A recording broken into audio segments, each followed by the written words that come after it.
del Sol. Podríamos decir que es la más,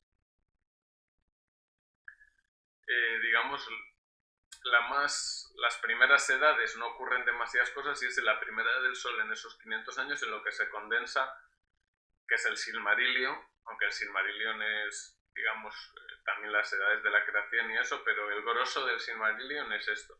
La segunda edad del Sol, que va a ser lo que va a adaptar la serie de Amazon, es casi de lo que menos tenemos, prácticamente pasa muy por encima, hay muy poca información, eso les da pie a, bueno, a crear muchísimas cosas. Y luego la tercera del Sol, que es donde está en el grosso de Hobbit, El Señor de los Anillos. Y bueno, vamos a hablar de la primera edad del Sol. Voy a hablar lo que es de ella en conciso. Si alguna cosa he hablado de las edades de la creación, la primera edad del Sol. Luego, como hablaré de los elfos, los enanos y los humanos, pues ahí ya son las 5 piezas, digamos, de que forman esta pentalogía, digamos, un poco para los que empiecen a ver la serie, pues van a entender más o menos las cosas. Los elfos vivían parte en la Tierra Media, desde que despertaron, y partes fueron con los Valar a vivir a Valinor, que era su reino. Melkor estaba en Valinor,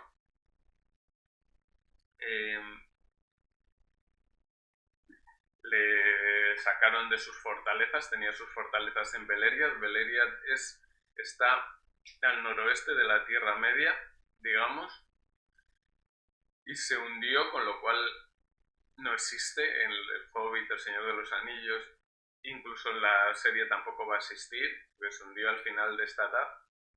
Entonces Melkor lo que hace es, pues digamos, lo que hacía siempre y lo que también hacía Sauron, veremos en esta serie, porque la segunda del Sol, la tercera del Sol es el típico malo malísimo, pero en esto también es engañar. Y junto a un Goliath, que era otro espíritu maya, le corrompió, como también corrompió a los Balrog y a Sauron.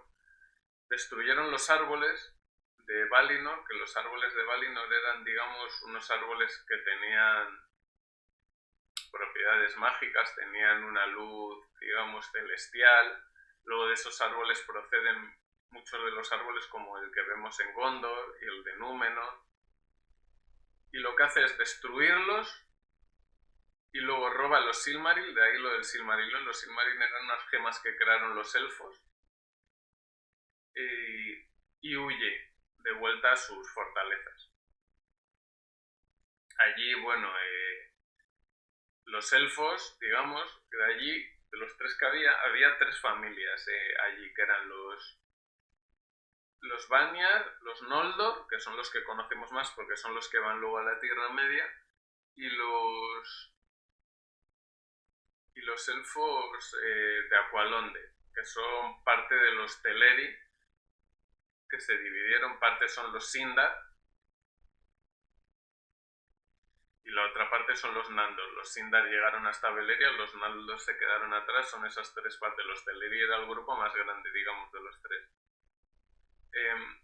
Lo que hacen los Noldor es traicionar, digamos, las enseñanzas de los Valar y la paz, matan a los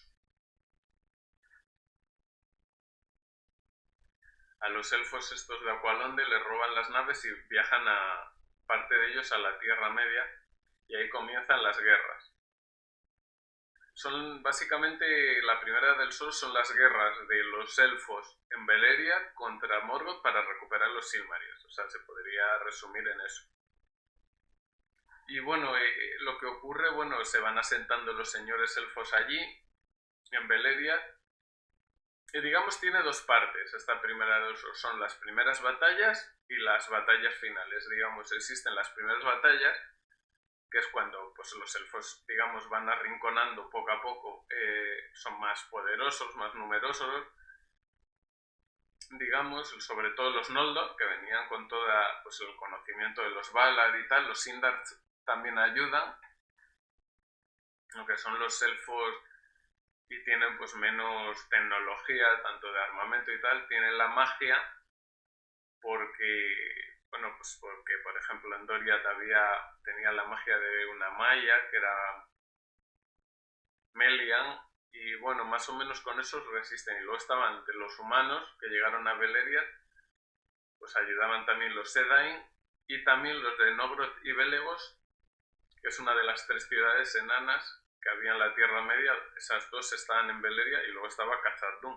pero Khazad-dûm estaba muy lejos y no entraba en este conflicto. Digamos que es el conflicto que hay en Beleriand. Entonces, en las primeras batallas arrinconan, incluso sitian Agva, aunque mueren muchos, pues eso, los elfos poco a poco van muriendo, muchos señores elfos y tal. Y lo que hace Morgoth al verse acorralado, Morgoth es Melkor, como le nombran los elfos, después de que robe los Silmaril, y crea los dragones, crea a los trolls, crea muchísimas más criaturas, rompe el sitio de Avan y pasa a la contra, o sea, va poco a poco conquistando los reinos de los elfos. Y claro, los elfos Noldor cada vez van quedando menos, más desperdigados. Tienen también, después de 400 años, que es lo que dura el sitio de Avan, empezaron a tener luchas internas, sobre todo los Noldor con los Sindar, incluso entre ellos también. Y lo que ocurre, bueno, al final de esta edad es que los Noldor piden perdón a los Valar, y los Valar lo que hacen es ir con todos los ejércitos. Digamos, es la última vez que ocurre esto. Van los Valar, los Maiar, todos los Noldor, que también quedaron Noldor, en Valinor. Y ocurre la Guerra de la Cólera, que es por lo que se hunde Beleriand, pues es una batalla brutal, en la que la mayoría de las fuerzas de Morgoth muere. Él es apresado y lanzado al vacío. Sauron, por ejemplo, que en esta es como el super enemigo y tal, en esta incluso casi pasan de él, o sea, le dicen como diciendo que vaya con ellos y él dice que no, y luego, digamos, se va, desaparece. Y bueno, digamos que cuando acaba esta edad, los enanos de Nogros y Belegos se van a Khazad-dûm, con lo cual Khazad-dûm se convierte en la gran ciudad de los enanos. Los humanos, los Edain, que han ayudado, como se ha hundido pues también sus tierras, el Eru en agradecimiento les da Númenor, que luego ya hablaremos pues en los siguientes vídeos. Y los elfos también, la mayoría vuelven, y unos pocos, digamos, bueno, los pocos que quedan después de 500 años de batallas, pues se asientan en la Tierra Media. Así que bueno, esto es todo. Espero que os haya gustado, amigos cinéfilos, y un saludo a todos.